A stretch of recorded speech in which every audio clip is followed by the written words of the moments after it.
Good evening. How are you, my holy sisters and brothers? It's great to be with you learning on a Tuesday night. Let's light up the darkness.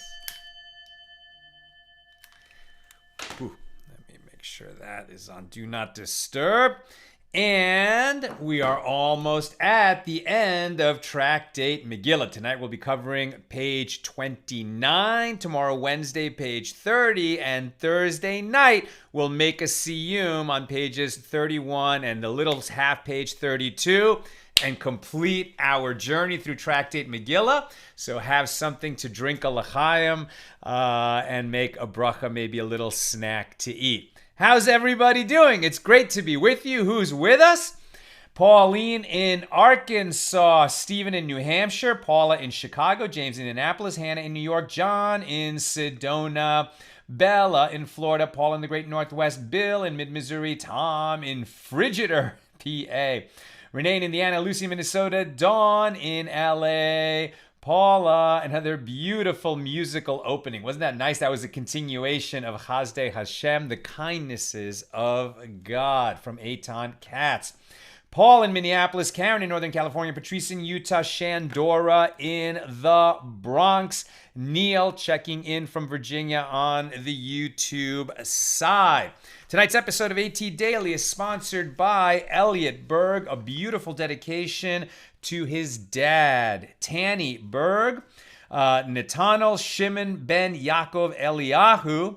He does so many mitzvahs to help others without any recognition and is a true role model for our family. What a beautiful dedication. Netanel, may you be providing such guidance for your family to 120 years of age and beyond. And Elliot, may you and all your loved ones, including your dad, be showered in blessings. And we say amen. And thank you for enabling us to share more Torah with more people around the world. Okay. Page 29 here in Tractate Megillah. This is the 11th volume of the Talmud. We're almost done with it. From here, we'll be moving into Moed Katan, which are the rules, the laws of the intermediate days of festivals in Passover and Sukkot, the intermediate days of the festival, and then has very interesting related material for a person who is in mourning, similar laws to the laws of intermediate festivals, and one who has been ostracized from the community because he should conduct himself like a person in mourning. We'll be starting that volume, the 12th volume, with the first line on Thursday, and then we'll get into it on Friday with God's help. All right, we pick it up at the very bottom of page 28b. We are discussing Mishna number 4 here in chapter 4, the final chapter of Tractate Megillah. We were generally talking about the laws of selling a synagogue, selling sacred objects, what happens when we transfer such things.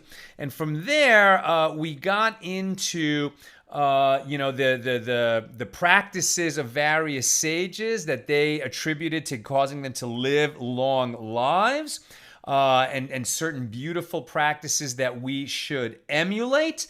And now we come to this beautiful saying, which is actually found in every Jewish prayer book, and it applies so beautifully to what we are doing here in our daily session of learning from the Talmud. The school of Eliyahu taught, anyone who studies halachos every day, halachos, plural of halacha, law, Jewish law.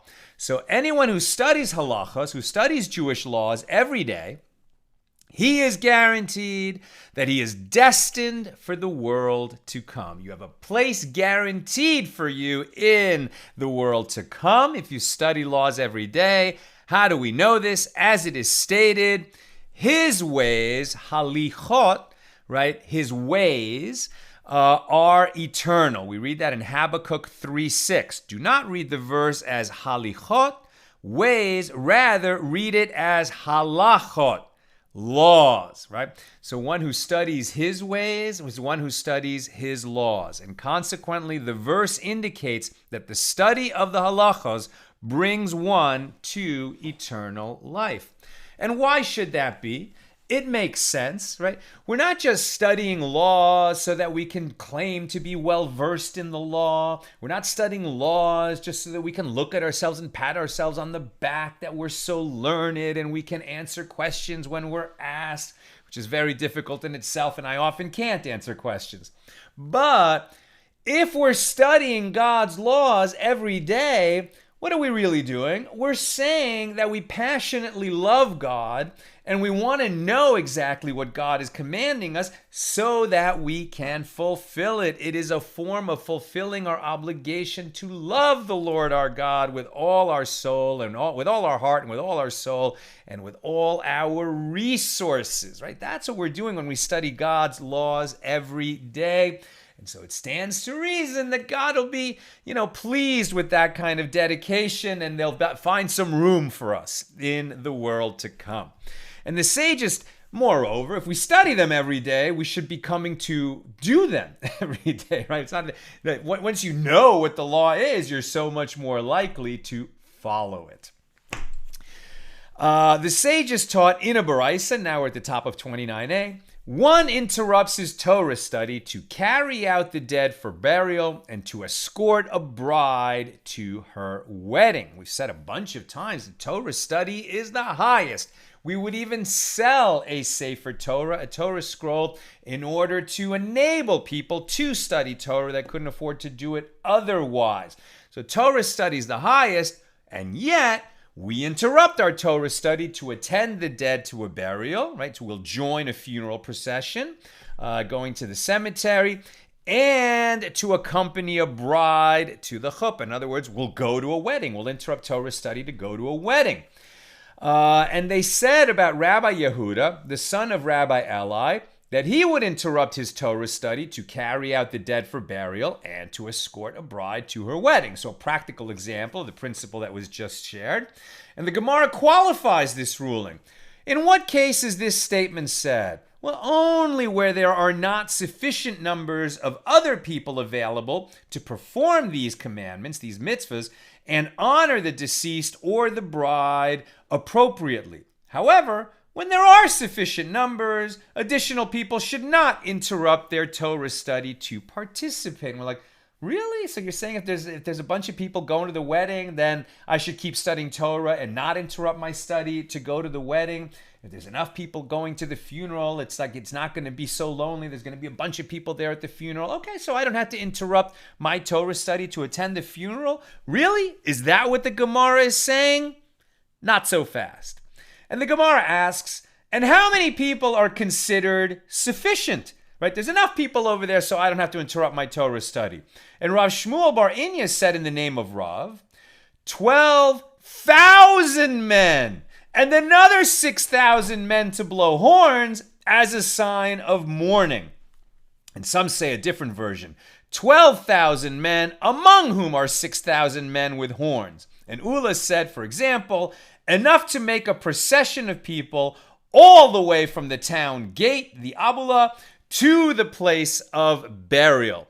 So unless there is a vast crowd attending the burial or attending the wedding, no, you're not excused. And you need to interrupt your Torah study and join the burial, the funeral procession, or go and attend the wedding.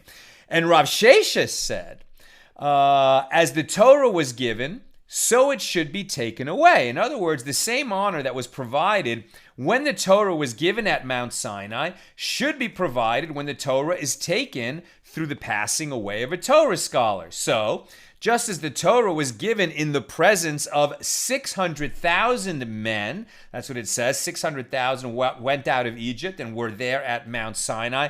And that's just the men capable of serving in the army. And that's why we estimate there were at least 2 million people at Mount Sinai. Okay. Now we're just going to say, as the Torah was given in the presence of 600,000, so too it should be done in the presence of, it's taking. So too it's taking, meaning a Torah scholar has died, so that soul is being removed from the world. And just as 600,000 accompanied the giving of Torah in the world at Mount Sinai, so too 600,000 should accompany the taking of Torah from this world. If a Torah scholar dies, there should be 600,000 people attending his funeral. And if there's any less than that, you must interrupt your Torah study and get out there and join the procession. And the Gemara comments, this applies to someone who read the Bible and studied laws for himself. But for someone who taught others, there is no limit to the honor that should be shown to him. Even if there are 600,000 people out there, you interrupt your own Torah study and get out there and join them. Now, how is this law applied practically? From Rav Steinsaltz. The halacha, Torah study is interrupted, and one is obligated to interrupt it in order to take out the dead for burial. If the deceased used to teach Torah to others, there is no limit to the honor that should be afforded him. And even if thousands are already accompanying him, one should interrupt one's Torah study to accompany him to the grave. If the deceased studied but he did not teach, then it is fitting that at least 600,000 people accompany him. If the deceased did not study Torah, well, then as long as there are 10 men to accompany him, it is not necessary to interrupt one's Torah study. However, nowadays, it is rare that someone has not studied at all, right? Even if they ever went to synagogue, they heard a little bit of Torah, like that's going to be enough. And therefore, Torah study is interrupted for any commoner. And the custom is to be lenient for women and children as well, and to act as one would for a man who did study. But the only exception to this, the Torah study that is not interrupted, even for a funeral or for a wedding, is the Torah study of children. That is not interrupted under any circumstances. So you don't pull the kids out of class in order to take them to the funeral or to the wedding. They should keep studying at their regular schedule. But anybody else, if there's a funeral or there's a wedding, you go, and you can't use the excuse that I'm studying Torah in order not to go. It is taught in a Baraisa that Rabbi Shimon ben Yochai says, come and see how beloved the Jewish people are before the Holy One, blessed be He. As every place that they were exiled, the divine presence went with them. Right? So we understand that the divine presence hovered over the altar in the Holy Temple when the temple was standing in Jerusalem. And when the temple was destroyed, we went into exile. Right? We're still in that exile, the one that began when the second temple was destroyed by the Romans. So the Jews are exiled all over the world. That is the diaspora. And it is understood that divine presence comes with us in that exile, in that diaspora. What is the divine presence? God is everywhere. There's no single place where you can say, well, that's where God lives, and therefore somewhere else is where God is not. God is everywhere. We're in God, right? The whole universe with billions and billions of galaxies, etc., all of that is an infinitesimally small, tiny point within the infinitude of God. So how can you say anywhere is a place where the divine presence rests? The divine presence is a place where God chooses God's presence to be manifest in some way. So we say, well, what do you mean God's presence is with us? It seems like, God is hidden in this world. We can't point to where God is. What do you mean God's presence is with us? We read when we were talking in Tractate Yoma, the laws of Yom Kippur, that over the altar there was actually like a visible shimmering in the air over the altar, and you could point and say, wow, that's the divine presence, that's the Shekhinah. But nowadays there's no visible manifestation like that. So what does it mean that God's presence is with us? It's a matter of faith.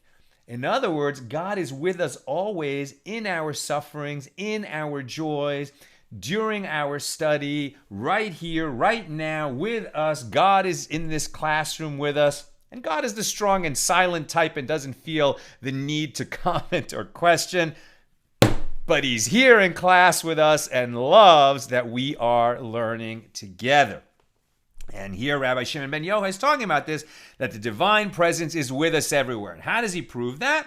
He says, when they were exiled to Egypt, the divine presence was with them. As it is stated, 1 Samuel 2:27, did I reveal myself to the house of your father when they were in Egypt? And in the context of that verse, it was a rhetorical question like, yes, I did. And they, meaning the Jewish people, were exiled to Babylonia. And the divine presence went with them. That was at the end of the first temple period. Right, that's when the first Babylonian exile happened. And says Isaiah at 43:14, for your sake I have sent to Babylonia. And so too, when in the future they, the Jewish people, will be redeemed, the divine presence, the Shekhinah, will be with them. As it is stated, Deuteronomy 30 verse 3, then the Lord your God will return with your captivity. It does not state he will bring back the people from their captivity. He will cause the Jewish people to return. But rather it says he will return, which teaches that the Holy One, blessed be he, will return together with them from among the various exiles. The Gemara asks, where in Babylonia does the divine presence reside? And Abaye said, in the ancient synagogue of Huzal, and in the synagogue that was destroyed and rebuilt in Nehardea. So now we're getting into this idea that, well, God is everywhere, and the Shekhinah is with us in the exile, and yet there are certain places where that presence is more concentrated, or God has chosen for it to be felt in some way.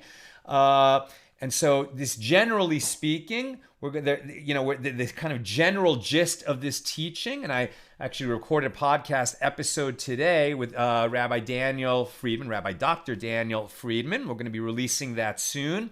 And he wrote this very interesting series of books, The Transformative Daf, which I definitely recommend. You can get it from Mosaic Press online, The Transformative Daf.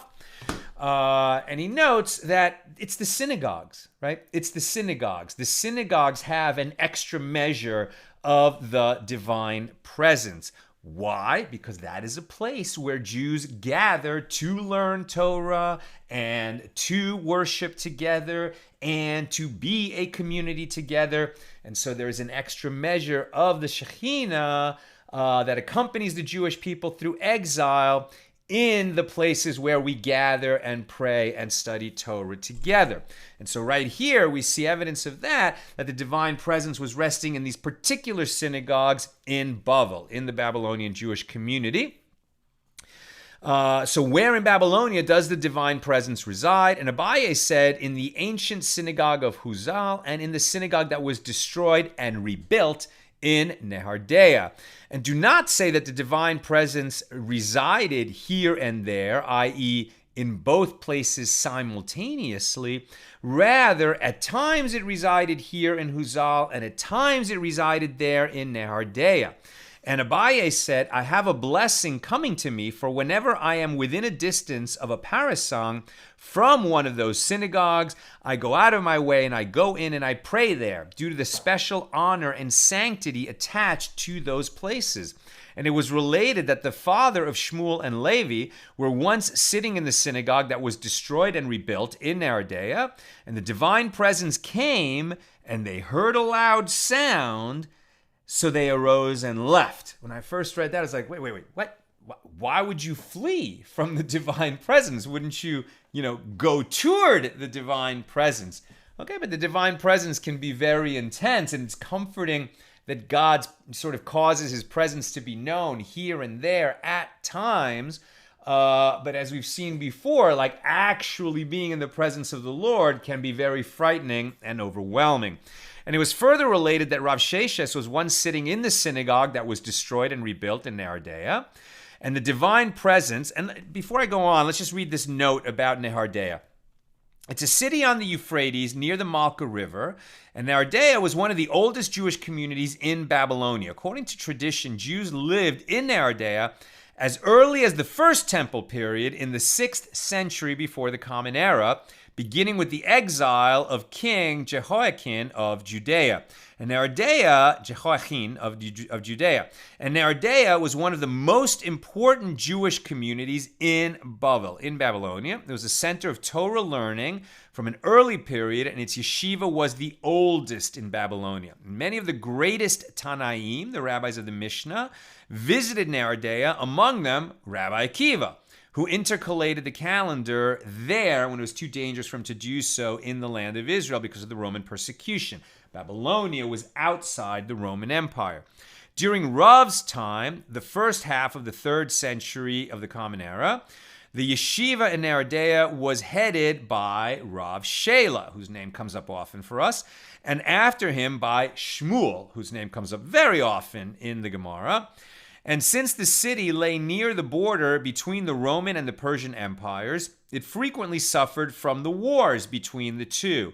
And Papa ben Nazir Odonatus, king of Tadmor, destroyed it completely in the year 259 of the Common Era. Later, however, Jews resettled there, and many Torah scholars remained in Nehardea even after its yeshiva split and was reestablished in the towns that we often hear in the pages of the Gemara, Mechoza and Pumbedisa. So now we have a better understanding of Nehardea and why there was a synagogue in Nehardea that was very famous, well-known, beloved, and it was the synagogue that was destroyed and rebuilt. So Rav Sheshes was once sitting in the synagogue that was destroyed and rebuilt in Nehardea, and the divine presence came, but he did not go out. He did not flee from that overwhelming presence. And the ministering angels came, and they were frightening him in order to force him to leave. And Rav Sheshes turned to God and said before the Holy One, Master of the universe, if one is wretched and the other is not wretched, who should defer to whom? Shouldn't the one who is not wretched give way to the one who is? Now, I am blind and wretched. Why then do you expect me to defer to the angels? And God then turned to the angels and said to them, leave him. What a drama. The verse states, yet I have been to them as a little sanctuary in the countries where they have come. Ezekiel 11:16.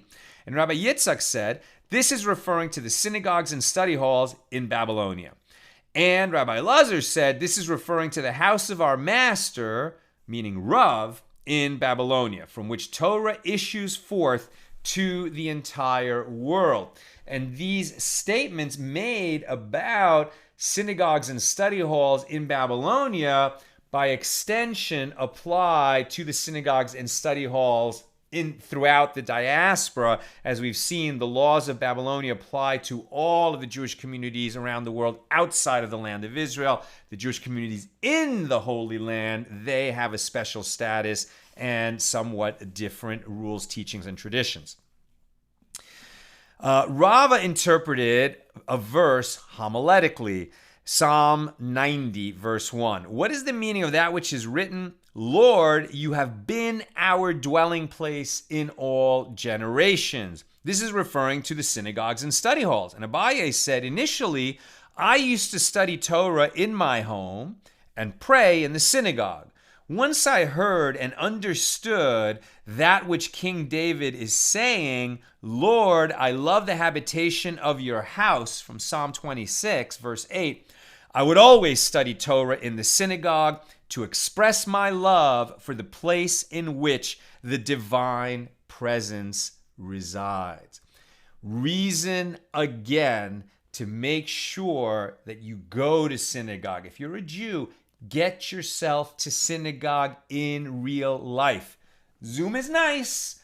Zoom is, what was possible in certain times and places, during COVID, etc. But it is no replacement for in real life, right? And our backyard minions are very special and very precious, and our living room minions are very special and very precious. but they don't replace the synagogues. Make sure you frequent the synagogues. That's where the divine presence rests, and it is important for communities to come together in those sacred spaces. It is taught in a Baraisa. Rabbi Elazar HaKapar says in the future, the synagogues and study halls in Babylonia will be transported and reestablished in the land of Israel, as it is stated, right? And I've heard this teaching before here in person from Rabbi Reuben, for example. That's the synagogue where I go to morning minyan regularly, every day. And, and my friend Tully Burstein built his house right behind Rabbi Reuben's synagogue, kind of like adjoining it, because when Mashiach comes, right, and all the Jews from the world are brought back from the diaspora and returned to the Holy Land, and the Messianic age begins, it's from this teaching right here. It's not just going to be the synagogues of Babylonia, but all the synagogues of the diaspora around the world, where Torah was studied regularly and where the Jews were praying regularly. Those buildings are going to be uprooted and brought whole piece to the Holy Land, right? So if you can, you may not have to buy your ticket on El Al if you happen to be studying Torah when the Messiah comes. That whole synagogue will be transported to the Holy Land. And how do we know that? From where is this derived? As it is stated, Jeremiah 46:18, surely like Tabor among the mountains and like Carmel by the sea, so shall he come. And there is a tradition that these mountains came to Sinai at the giving of the Torah and demanded that the Torah should be given upon them. So other mountains in the world, particularly these two mountains that are in Israel, were jealous of Mount Sinai, which is outside the land of Israel, and they picked themselves up and went to the place of the giving of Torah and petitioned God and said, Mount Sinai is nice, but why don't you give the Torah on top of us? We were better mountains, nicer mountains, taller mountains, mountains located in Israel. And God said, obviously, no, the Torah was given on Mount Sinai. But here's this little drama among the mountains.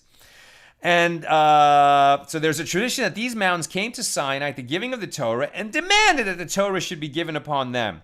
And are these matters not inferred through a Kal V'chomer argument and a fortiori argument? Just as Tabor and Carmel, which came only momentarily to study Torah, right? They studied Torah by being present at the giving of Torah at Mount Sinai, and they were relocated and established in the land of Israel in reward for their actions. Maybe they came from somewhere else, and then they were put in Israel. So all the more so should the synagogues and study halls in Babylonia, in which the Torah is read and disseminated continuously, all the more so they should be relocated to the land of Israel when Mashiach comes. Bar Kapara interpreted a verse homiletically. What is the meaning of that which is written? Why do you look askance, Teratzdun, O high-peaked mountains, at the mountain that God has desired for his abodes? Right? This is the source we're getting this idea that some mountains were jealous of Mount Sinai. That's Psalm 68. And a divine voice issued forth and said to all the mountains that came and demanded that the Torah be given upon them, why do you seek, Tirtzu, to enter into a legal dispute, Din, with Mount Sinai? You are all blemished in comparison to Mount Sinai, right? You are not as deserving as Mount Sinai. As it is written here, high-peaked, Gavunim. And it is written there with regard to the blemishes that disqualify a Kohen, that disqualify a priest from serving in the Holy Temple, or crook-backed, Gibbon, right? So Gavnunim is likened to Gibbon, or a dwarf. And Rav Ashi said, learn from this that one who is arrogant is considered blemished, right? Blemish, we normally assume, oh, well, that priest is blemished. He can't serve in the temple because there's something physically wrong with his skin, or a blemish on his skin, a deformity, a physical deformity. But here we're learning that the attribute of arrogance is considered a disqualifying blemish. And the other mountains arrogantly insisted that the Torah should be given upon them, and they were therefore described as blemished and dismissed from consideration as the place where the Torah would be given. And the Mishnah teaches that even if a synagogue fell into ruin, it may not be made into a kapendaria. And the Gemara asks, what is meant by a kapendaria? And Rava said, a shortcut. We've learned this before. You can't walk through a synagogue to use it as a shortcut, because that dishonors the sanctity of the synagogue. As a shortcut, as implied by its name. And Rava said, a shortcut, as implied by its name. And the Gemara clarifies, what do you mean by adding as implied by its name? It is like one who said, instead of going around the entire row of houses, makifna adari, to get to the other side, thereby lengthening my journey, I will enter this house and walk through it to the other side. And the word kapendaria sounds like a contraction of makifna adarai. And this is what Rava meant by saying, as implied by its name. And Rabbi Bahu said, if a public path had initially passed through that location before the synagogue was built, well, then it is permitted to continue to use it as a shortcut, for the honor due to a synagogue cannot annul the public's right of access to the path. I'm reminded of in law school, some real estate law and the idea of easements. Since that path already existed before the synagogue was built, so then you can't remove the public's right to use that path. Kind of interesting. Rav Nachman Bar Yitzchak said, with regard to one who enters a synagogue without intending to make it into a shortcut, and when he leaves, he is permitted to make it into a shortcut for himself by leaving through the exit on the other side of the building.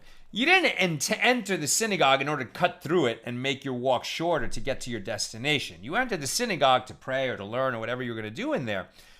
Now you know that where you're headed is not where you came from, but rather in the other direction. It is okay to leave through the other door of the synagogue, which will shorten your journey a little bit, since it was not your intent to take a shortcut when you first came in. And Rabbi Chalbo said that Rav Huna said, with regard to one who enters a synagogue to pray, he is permitted to make it into a shortcut for himself by leaving through a different exit, and it is fitting to do so. As it is stated, Ezekiel 46:9, and when the people of the land shall come before the Lord in the appointed seasons, he that enters by way of the north gate to bow down shall go forth by way of the south gate. And this indicates that it is a show of respect not to leave through the same entrance through which one came in. It is better to leave through the other side. Not every synagogue has two doors, but if possible, if you entered through one, after you finish praying, learning, etc., leave through the other door. The Mishnah teaches, if grass sprang up in a ruined synagogue, although it is not befitting its sanctity, one should not pick the grass due to the anguish that it will cause to those who see it, and it will remind them of the disrepair of the synagogue and the need to rebuild it.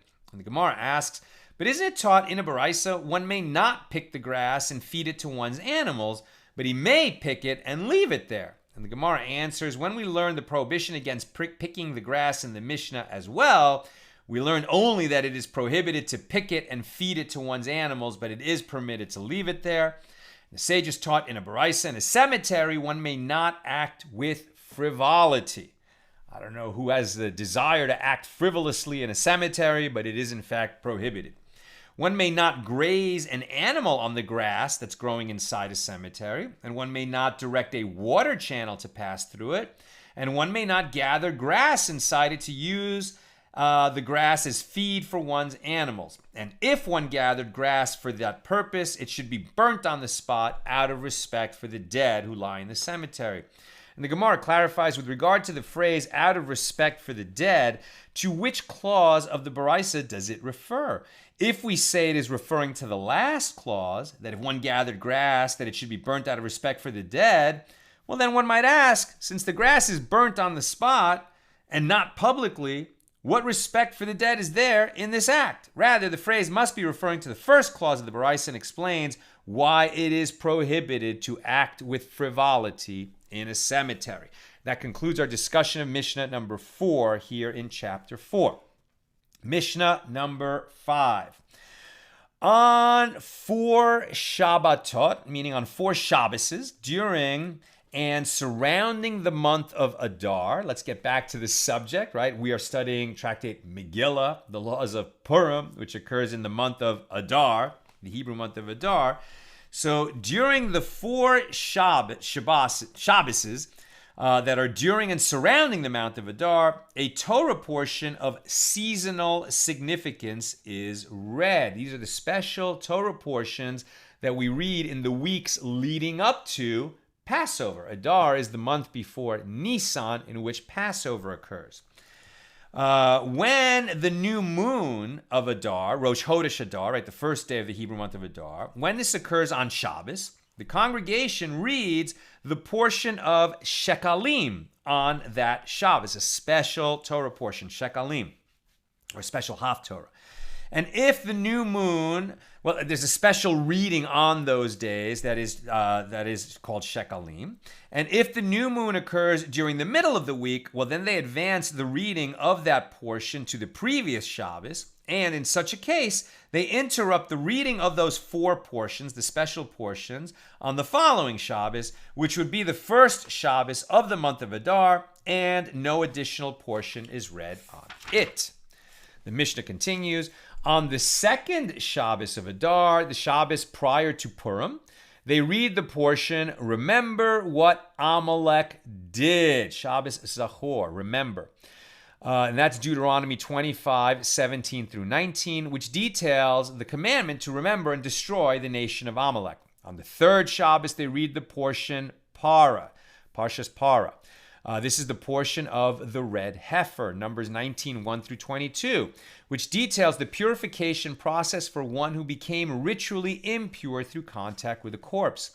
On the fourth Shabbos, they read the portion, this month, HaChodesh shall be for you, Exodus 12, 1 through 20, the first commandment given to the Jewish people as a nation. This shall be the first month for you in the laws of Rosh Chodesh, which describes the offering of the Paschal lamb. This includes the offering of the Pesach, right? The Paschal lamb that we eat on Passover when the temple is standing. And on the fifth Shabbos, they resume the regular weekly order of readings and no special portion is read. For all special days, the congregation interrupts the regular weekly order of readings, and a special portion relating to the character of the day is read. And this applies on the new moons, on Hanukkah, and on Purim, on fast days, and on the non-priestly watches, and on Yom Kippur. Special Torah readings on those special days. That's the Mishnah. Now the Gemara. We learned in a Mishnah there, Shekalim 1:1, right? We read tractate Shekalim already, so we've already familiarized ourselves with these laws, that on the first of Adar, they make a public announcement concerning the forthcoming collection of half shekels. The money is used for the communal offerings in the temple in the coming year. We don't collect the shekels since the temple was destroyed, since we can't fund the offerings given in the temple. And a public announcement is made concerning the need to uproot any instances of diverse kinds that have grown in the fields, right? So in case you have crops growing alongside each other that the Torah prohibits from growing alongside each other, so that needs to be cleared out. You need to address that problem. And the Gemara asks, granted, an announcement is made concerning the need to uproot diverse kinds, right? To uproot these plants growing alongside each other that shouldn't be at the beginning of the month of Adar, because this is a time of sowing. That's the time to deal with this before you plant for the new season. Instances of diverse kinds are already noticeable, and therefore it is a fitting time to deal with the matter. But with regard to the announcement concerning the half shekels, from where do we derive that it should be made at this time of the year, at the first of Adar? And Rabbi Tavi said that Rabbi Yoshaya said, it is as the verse states, this is the burnt offering of each new moon in its renewal through the months of the year, Numbers 28:14. And the Torah says, there is a month in which you must begin to renew and bring the daily and additional offering from animals that were purchased with the new collections of shekels for that year. Each year a collection is made with which to finance the purchase of communal offerings in the temple daily on behalf of the whole Jewish people.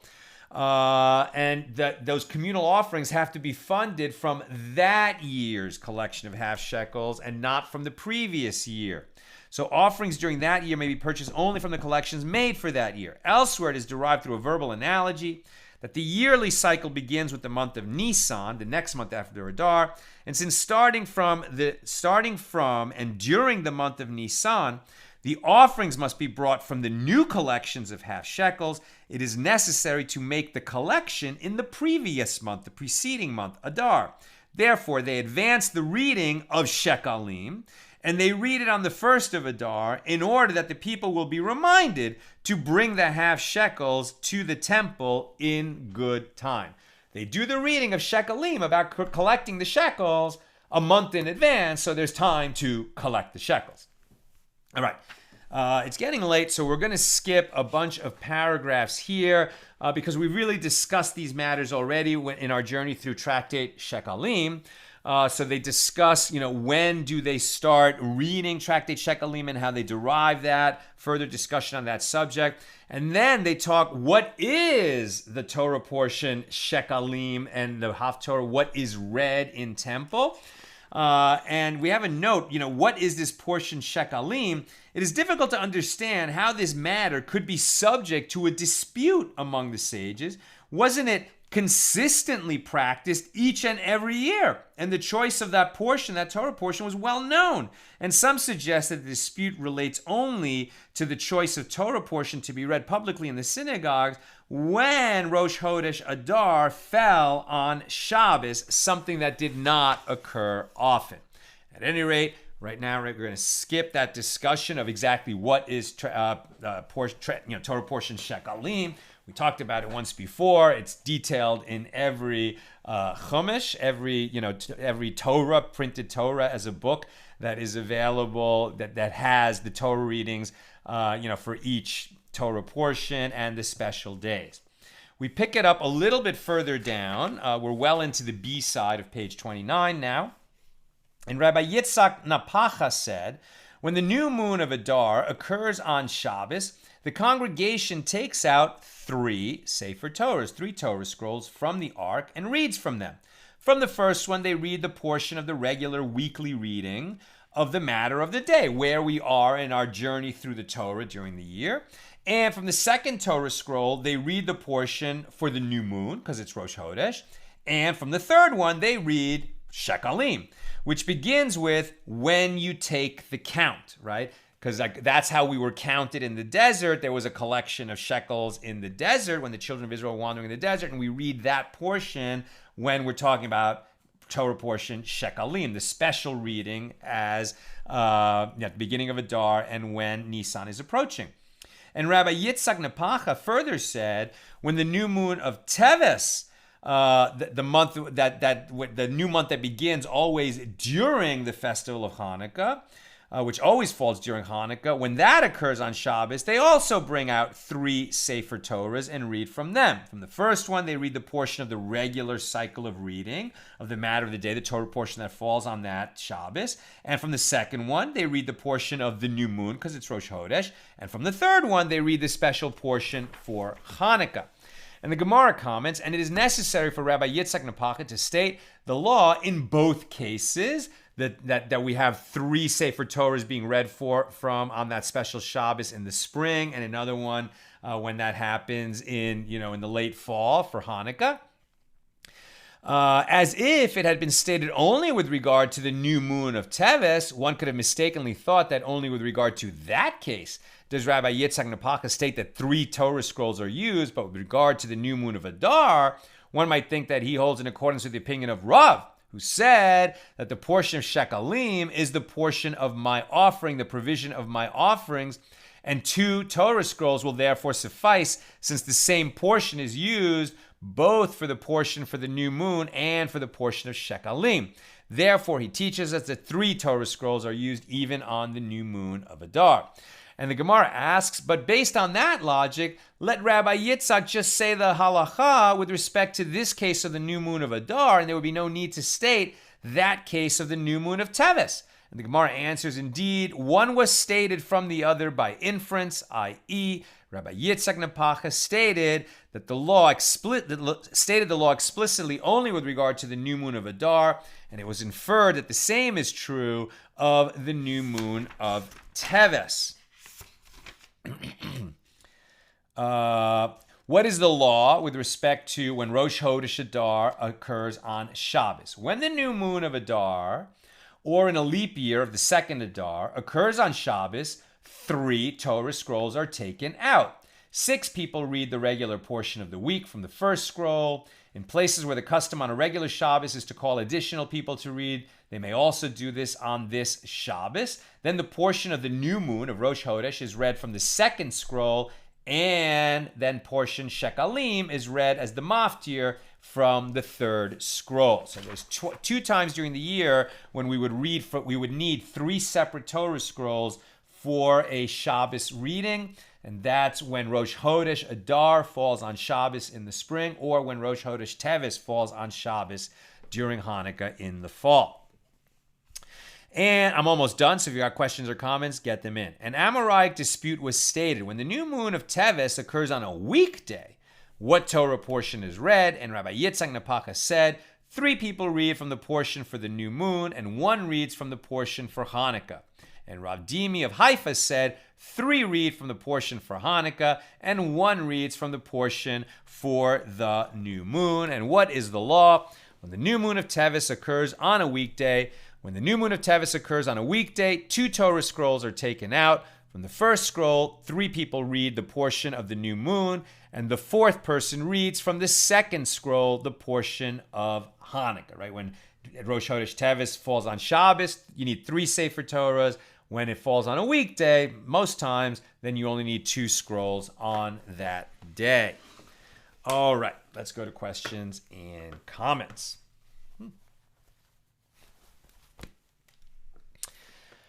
Okay. Hannah, why don't we blow horns at a funeral anymore? I don't know, but I was really struck by that, right?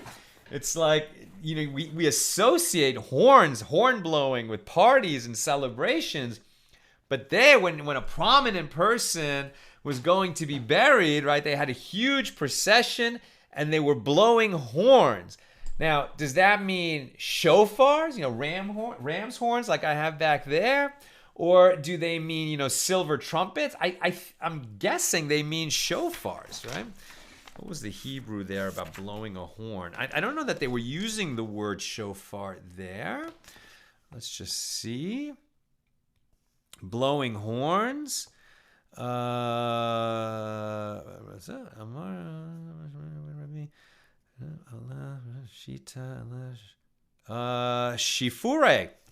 Shifure, so shofars. Yeah, they were blowing shofars. I don't know when they stopped doing that. Too bad, right? That would make quite an impression on the population as the funeral procession went by. Sharon, my grandfather moved to Israel when he was 80 years old, so he would be buried there, so his bones would not have to roll so far when the Mashiach comes. He ensured that he was going to be there, and he's not the only one. Quite a few people move to Israel when they're elderly to make sure they're buried there. And a lot of people, even though they live outside of Israel, have left instructions that upon their death, their corpse is to be flown to Israel and buried there. And so I shared with you that, at the end of the year, last month, or a little more now, 2 months ago, our dear friend Moti Kest passed from this world. It was just so sad. And, we've dedicated quite a bit of our learning, and the AT app that we are planning to build with God's help will be named after Moti. And his mace, his corpse, was flown to Israel and buried there in Bnei Barak. There was just another death in our community yesterday, and the news came out on the WhatsApp chat for our community that individual is being flown to Israel, and the burial will be in Israel. So there's quite a few people who have made that arrangement. Our dear friend Schwartzy died in L.A. His body was flown to Israel and buried in Sfas. And, so people want to visit with Schwartzy, go to his favorite place in the world, Sfas, the holy city, or Tzfat, some people say, in the north of Israel. Yeah. Something to think about. It's difficult, very, very expensive proposition to have a body flown to Israel and buried there, but an incredibly beautiful practice if it's possible. That's what I've got for us today. With God's help, we'll be together again tomorrow night at the regular time, 6 p.m. Pacific, for page 30. And then Thursday night, God willing, we'll make a siyum on Tractate Megillah with pages 31 and the short page 32. Looking forward to that. All the best.